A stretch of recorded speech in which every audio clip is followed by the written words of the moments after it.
Imagine a shark like Kevin O'Leary. He invests in so many businesses. He said that 80% of the investments that he'd made, those businesses had survived or thrived because they had doubled down on the digital strategy, including video content. He said the ones that didn't cross over, who stayed in the world of just traditional marketing, they couldn't survive. Eventually, it will stop giving you results completely, and that's when you switch off and switch on the next ad with a different hook, with a different asset. When I say asset, I mean image or video, and a different caption. Hello, and welcome to Digital Dialogue. This is the podcast for you if you're a business owner or entrepreneur who really needs to demystify the world of digital marketing. I'm your host, Namita Ramani, the digital marketing expert, and with me is my co-host, Reim El Houni, your video content marketing expert. And together, we're super excited to launch episode number 1, where we are going to be discussing the value of paid ads versus content marketing. Outstanding. So this is our area of expertise. So I know we've got some differing opinions on the approach we need to take, but let's jump straight in, because I know if you're a business owner out there, you need to be doubling down on your digital marketing strategy right now to get awareness or to get out there. So firstly, how important is that?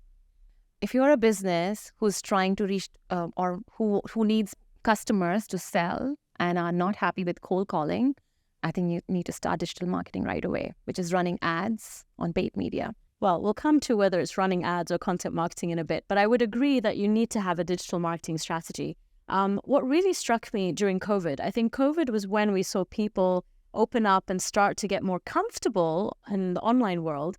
But just to let people know, I actually entered a pitch contest during COVID that was judged by Kevin O'Leary from Shark Tank. So it was this very exciting moment, and I did it in the US. It was in the middle of the night in the UAE time.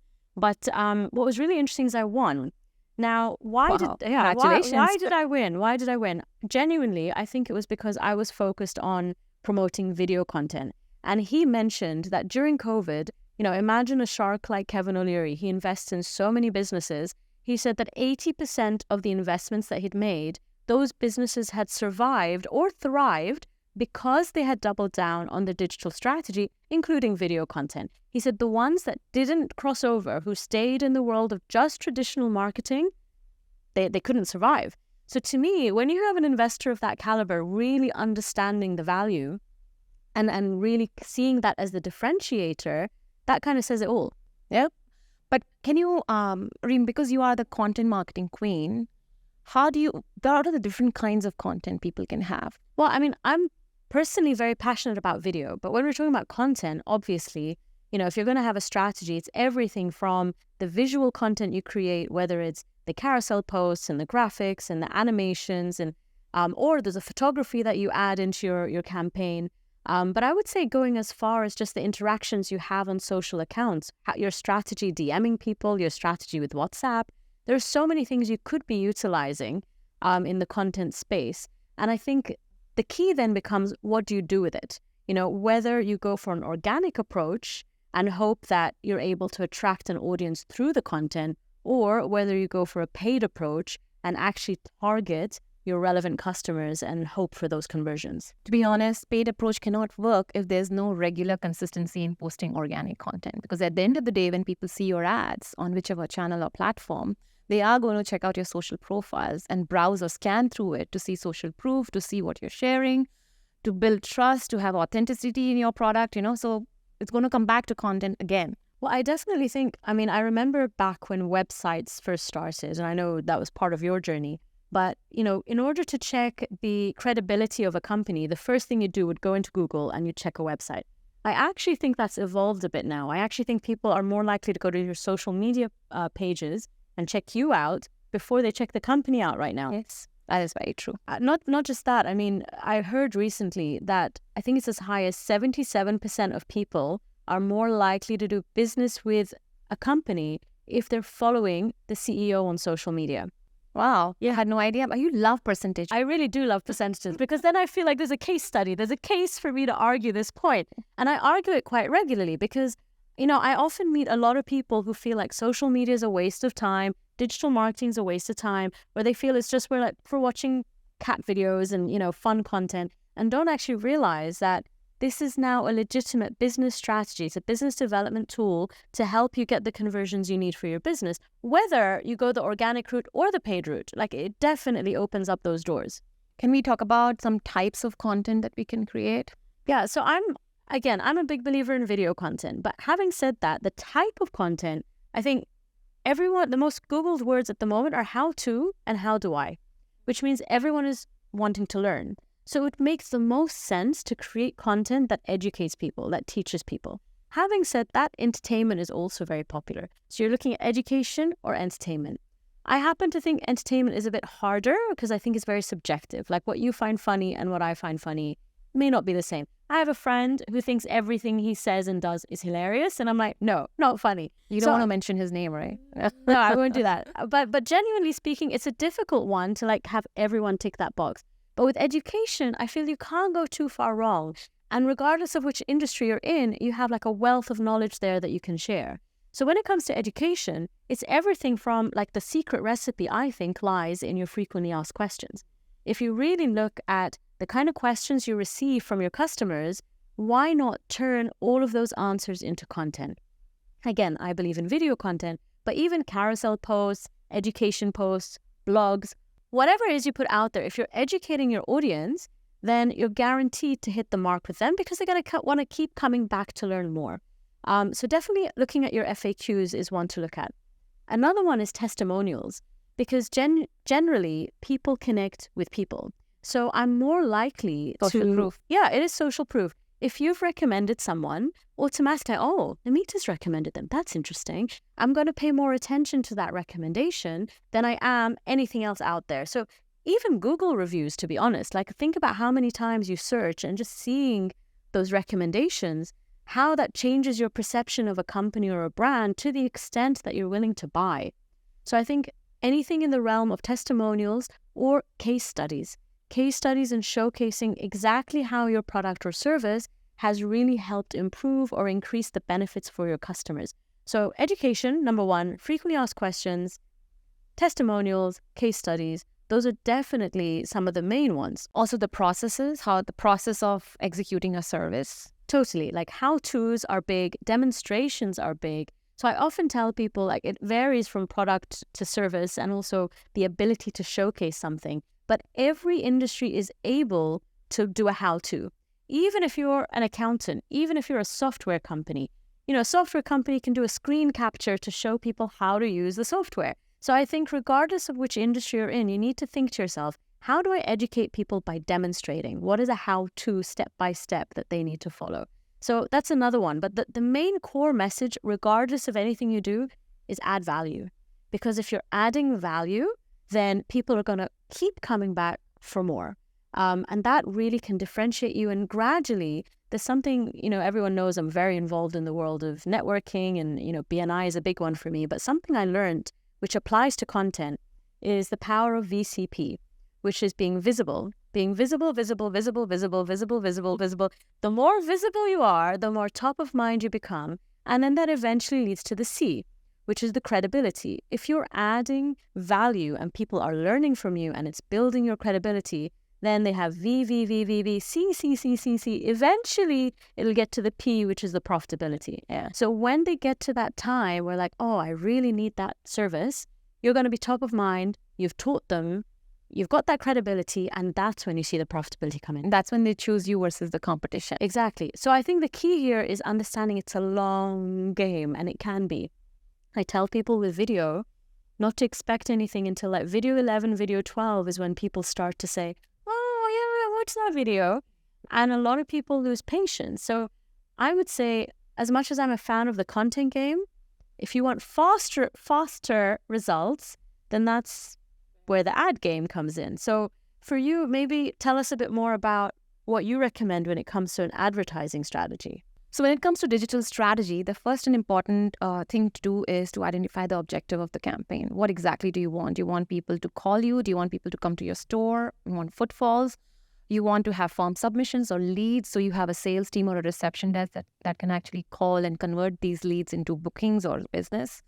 So once you know the objective of the campaign, that's when you go to the next step, which is identifying the assets. So before that, who is the target audience? Who are we talking to? So you identify the right people. Any one product or service can have multiple target audience. Let's take an example. Say a clinic. They have different services. Now, they cannot be promoted. You cannot run ads for all the services. I think one of the biggest mistakes people do is trying to get traffic or trying to get business for everything they offer. You have to choose your top 1, 2, 3 max services that you would like to use to promote online with paid campaigns. Identify the 3 important services, have the right objective. The next thing is to know who is my target audience. So, for example, let's go back to the example. Say you are a clinic and you have a facial service, which is, now facials can be variety of facials. You can have anti-aging facials, you can have acne facials, just example. So the target market or audience targeting for acne would be different, the age group, as well as the interest that those acne people will be looking at, like the type of creams they will be searching, versus the anti-aging campaign, the facial campaign, which will have women or men over a certain age group, again, having or browsing different kind of products and services. So this will help you understand how to have the right assets for that audience with the images and the videos and the captions or the hooks, the way to talk to those people, identify their pain points and have that in the copy and the messaging. And then, of course, the last bit is to choose the right channel. Now, there are so many platforms you can run ads on. You have Google, you have Meta, you have TikTok, Snapchat, and the options are endless. So you need to identify where exactly or which exact platform would give you the most benefit. Normally, based on our experience of running ad campaigns for more than, I think, 15 years now in this market, until today, Google and Meta are the best performing platforms for mostly all the industries. Sometimes some industries are just, or some services or service sectors are good for Google only. And sometimes a combination of Google and Meta does the magic. For some reason, because Meta has a different type of campaign, it's more of a push messaging, wherein people see your ads. You'll be forcing ads on their Instagram feed or Facebook feed. Whereas Google has multiple options. So you have people searching for your product or service or their problem or pain. Then Google also offers other products like YouTube campaigns where people are watching content related to product or service that you offer. And you can show ads while they are watching your content. Plus, people are browsing news sites or consuming blogs and other readable content, and your ads can show there as well. So choosing the platform is another very important part. Now, I have a question because, I went through the phase, which I'm guessing quite a few business owners go through, where that, you know what, I know I need to do it. I'm going to teach myself, right? So I signed up for a bunch of courses and I sat there in the middle of the night and I'm like setting up my campaign. Firstly, for the love of God, it takes ages. Like you would think it's like I'm clicking these options and I'm done. But I found myself spending hours like just figuring out the artwork and the caption and, the different, just the layouts. And it took time. But the question I have for you is that I never felt like I knew the winning formula. It felt like, I'd finally succeeded and I had an ad out there. I remember, the first one I put out and it did so well. And I was so pleased with myself that I thought, oh, I know how to make this work. So a couple of weeks later, I ran the same ad, crickets.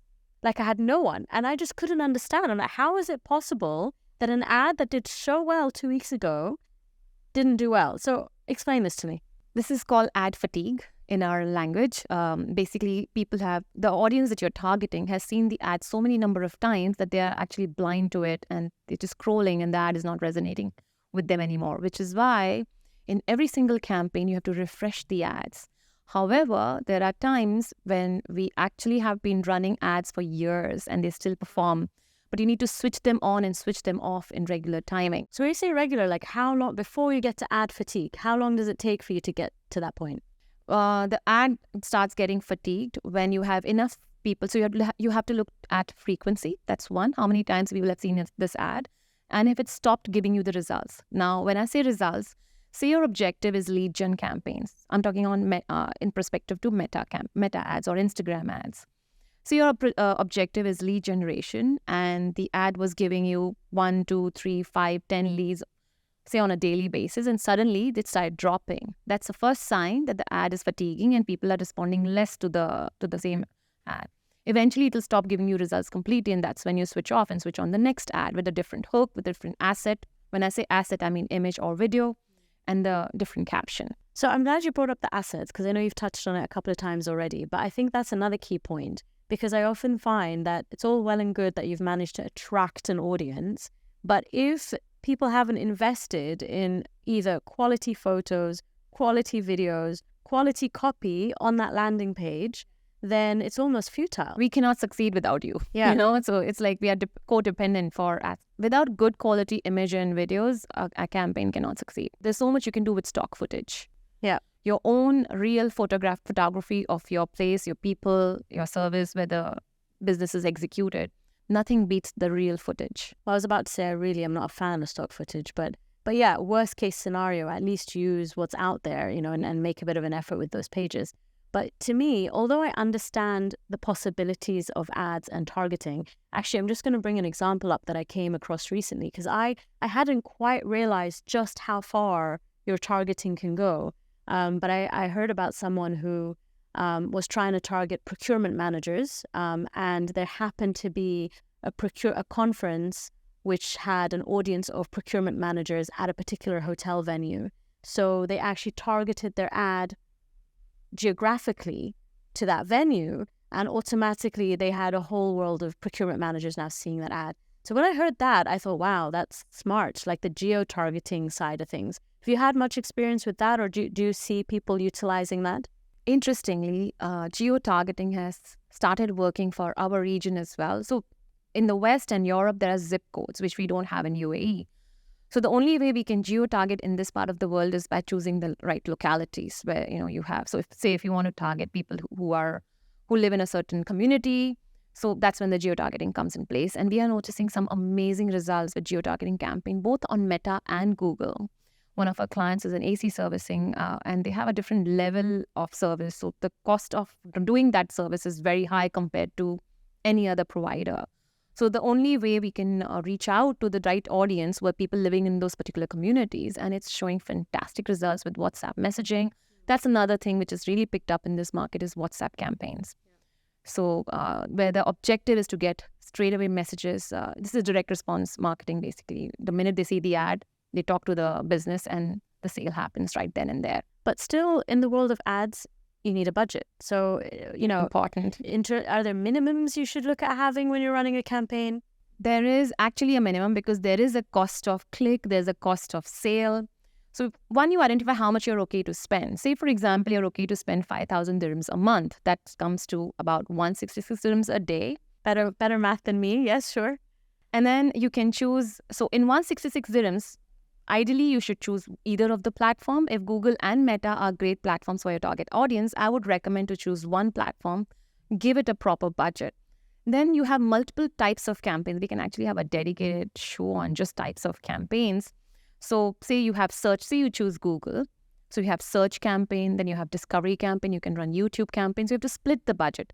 With this minimum spend of 166 dirhams, you probably can run 2 campaigns with 75 each. I'm talking about small businesses who have very small budget to spend on ads. And if you're a big business, you have huge budget, you can do so much. You can run different type of campaigns on multiple platforms, have different objectives for the campaign, do so much testing and trying.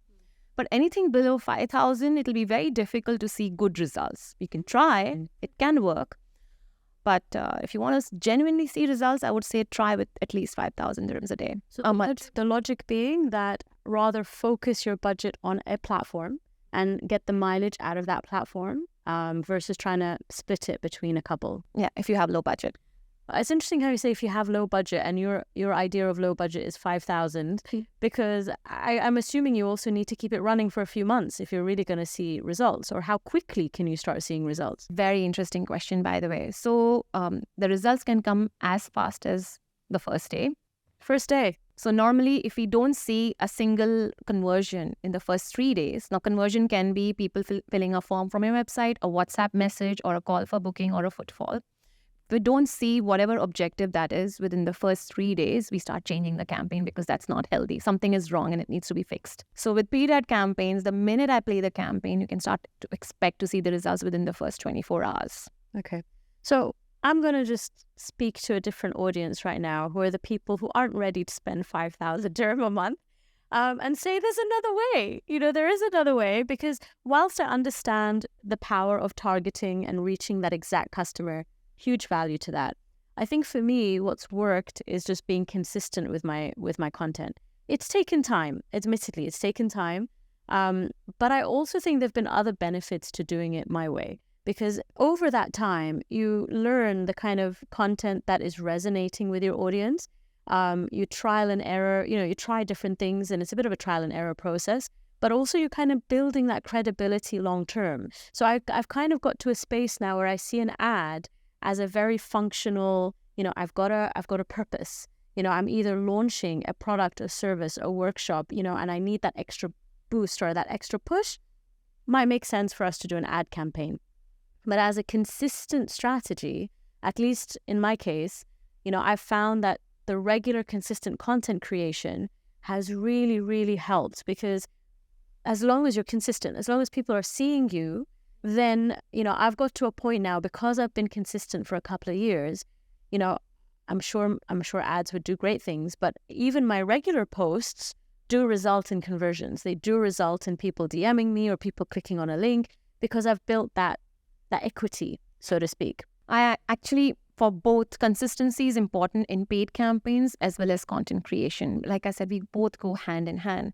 When you start a new ad campaign, the algorithm starts to show your ads to selected people and slowly grows your audience. So we recommend, if you are a business who needs consistent leads, for example, to succeed, and you want to have regular sales in your business, you should not pause your campaign ever. You keep running the campaigns, you keep adding different ads, keep promoting different services to different types of audiences, and keep running the system. The minute you pause, you start again. You start slow again. It'll take time to build up. So you lose that momentum. You lose the momentum. Plus, there are so many different kinds of things you can do with paid campaign. For instance, remarketing campaigns. So people who have seen your product or service and not purchased, so you can retarget them with a lower cost per clicks, because it's already there. They are pixeled audience. So it's much cheaper to show your ads to them versus to show to new audience, which is prospecting audience. Yeah. Another thing, if you have someone reaching your thank you pages and already buying your product or service and showing interest in what you're selling, you can also run upsell campaigns. So you can start showing them your other related products and services and make them buy again, because it's easy to sell to your current customer who has done business with you versus to convince a new customer. You see, I feel like I do all of this without ads.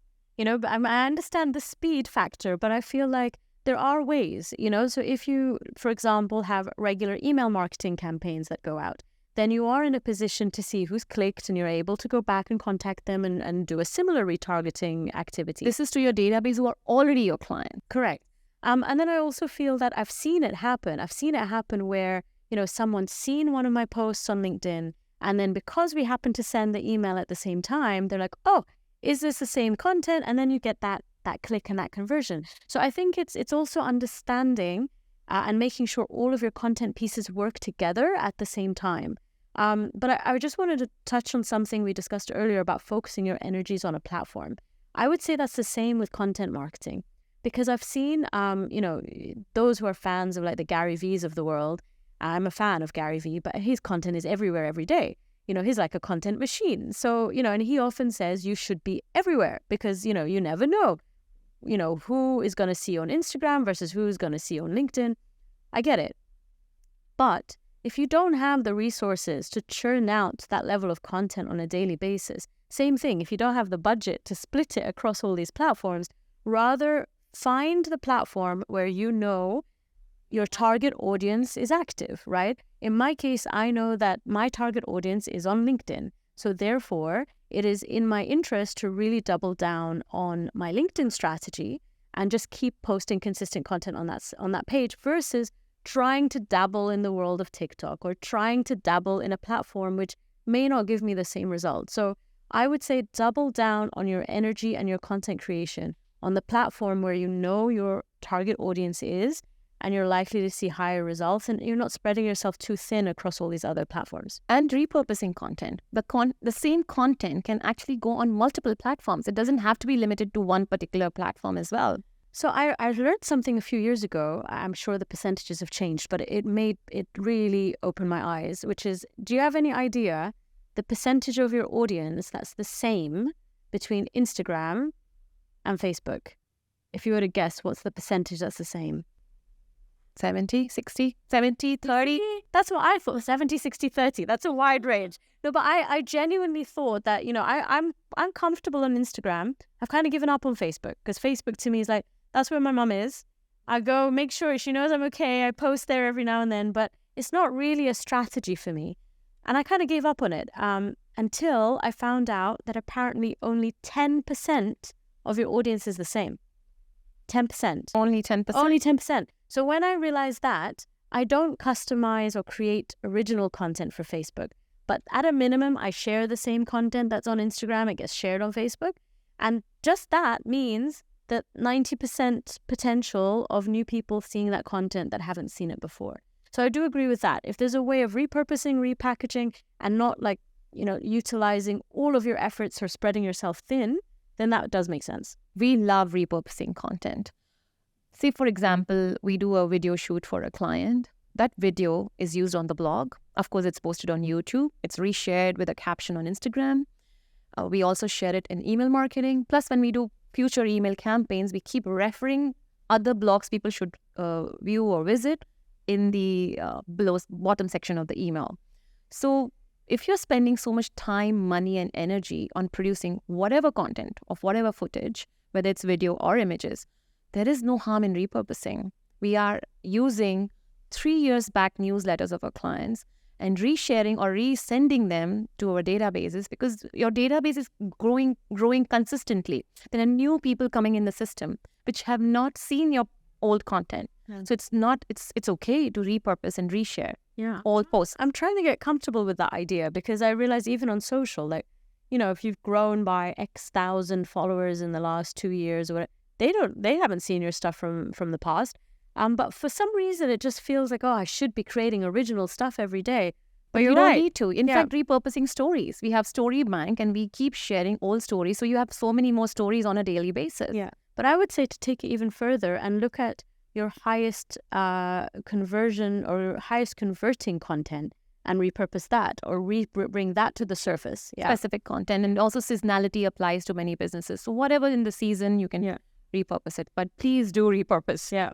There is another question that most of our clients have is how much would it cost to create content? Should they do it themselves using their phone or should they create it with a proper agency like yourself? So I think that's an excellent question. And I don't think it's either or. I think it's both. I think it's and because they serve different purposes. So for example, in our case, which I'm sure many, businesses out there, you have different types of customers. So if I'm working with government, I'm working with corporates, I'm working with high-profile individuals, perception is reality. They need to see a polished professional side to me and my business. And that's where the professional videos make a difference. I don't want someone to watch something which has poor sound, poor lighting. They're going to be judgmental about, it's sad, but it's true. They're going to judge very quickly about my ability to do a job with them. Which is why I think you need to think about who's consuming your content, who are you targeting, and does it warrant you spending the money to produce something professionally?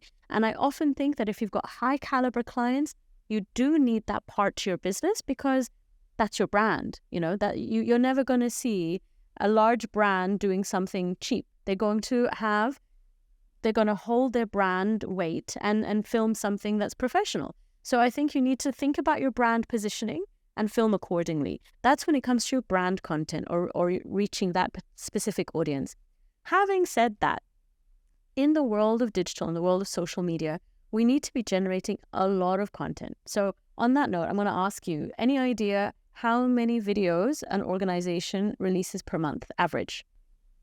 Well, I should be releasing 20, but I don't even release 5 and being a digital agency. But say 5 to 10. 5 to 10. The average is 18.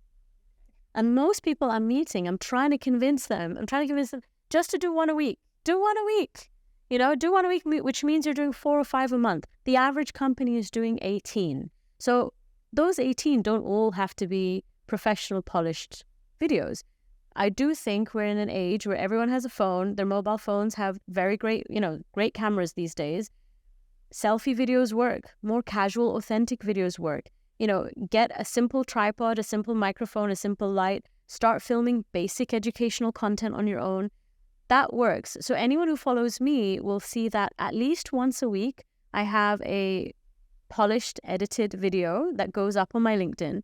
But the rest of the time, it's usually stuff I've done on my own, on my phone, especially on my Instagram feed, because that also connects with people in a very different way.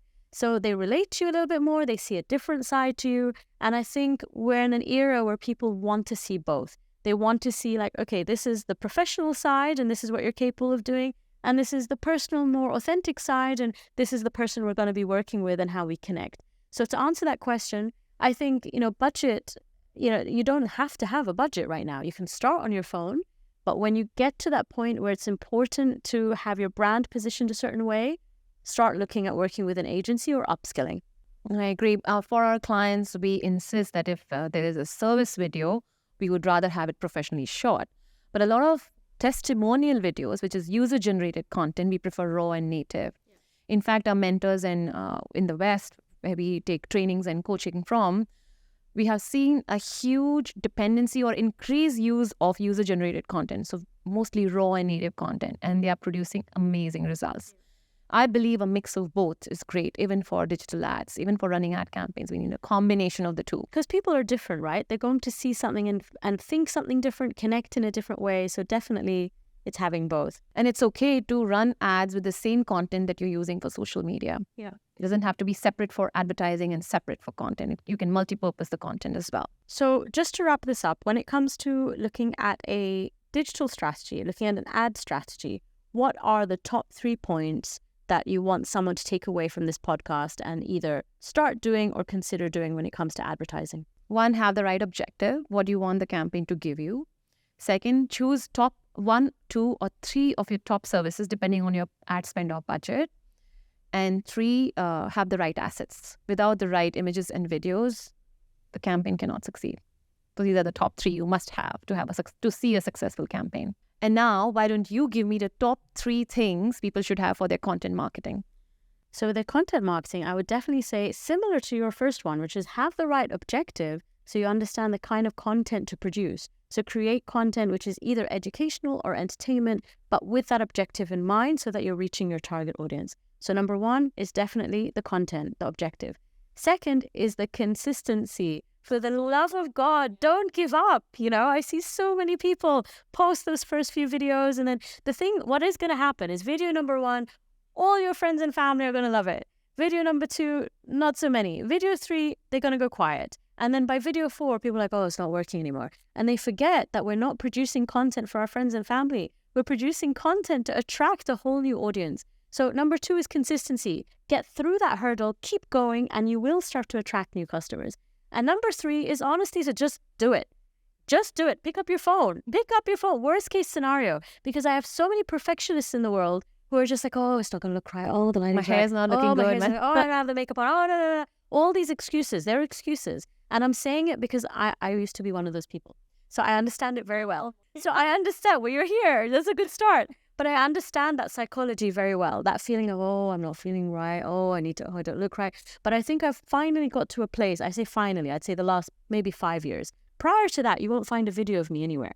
But the last 5 years, I got to that point where, you know what? I'm doubling down on my knowledge. I have value. I have knowledge. I'm embracing it and I'm sharing it. So if you go back to my top 3 points, embrace number 1. Embrace the knowledge that you have, educate people, and that will give you the confidence to start putting yourself out there and getting on camera. Because trust me, no one cares. No one cares if I've got more gray hairs this week than I did last week. They don't. As long as I'm giving them value, that's the key thing. Yeah, that's what is going to keep them coming back to your page or profile and hear more. So I think we've had an awesome chat today. Definite benefits to doing digital ads. I think also hopefully a few lessons if you're going to continue down the content marketing route as well. I hope you enjoyed today's episode as much as we did. Don't forget to subscribe or like us using the button below. Until the next Digital Dialogue. See you soon.